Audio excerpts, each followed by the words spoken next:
சும்மா லேசாக நக்கி பார்த்தேன் டேஸ்ட்டு. அப்போ வந்து இனிப்பாக இருந்துதான். அப்போ இதுதான் இனிப்பு பாகு போல, அப்போ நம்ம இனிப்பாயிட்டோம் சொல்லி சந்தோஷமா இருந்தான். அவன் பாட்டியை சுற்றி முடிச்சோடனே வா பாத்தி நான் கரும்பு கொஞ்சம் கூட்டி போட சொல்லிச்சான். அப்போ வந்து இல்லை பாட்டி நான் இனிப்பாயிட்டேன், அந்த இனிப்பு பாகுலேயே நான் இது இனிப்பாயிட்டேன், இதுமாதிரி நான் வேணாம் சொல்லி அம்மா வீட்டுக்கு போய் அவங்க அம்மா கிட்ட போய் அம்மா நான் இனிப்பாயிட்டேன் சொல்லி சந்தோஷமா மட்டங்க பிஸ்கெட் கூட விளையாட்டு இருக்கான். அவள் நம்ம நல்லா சொன்னானா? புரிஞ்சுதா? கதை புரிஞ்சுதா? இந்த கதையில என்னென்ன கேரக்டர்லாம் வந்து சொல்லு. முதல்ல யாரை பார்த்தான்? எலி வந்து என்னவா மாற சொல்லுச்சு? சக்கரை என்ன வடிவத்துல இருக்கும்? ரவுண்ட் வடிவம், வட்ட வடிவத்துல இருக்குமா? ரைட். அடுத்தது எலிக்கு அப்புறம் யாரை போய் பார்த்தது?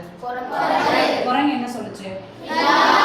நிலாவா மாறுன்னு சொல்லுச்சு. அப்ப நிலா வந்து என்ன வடிவம்?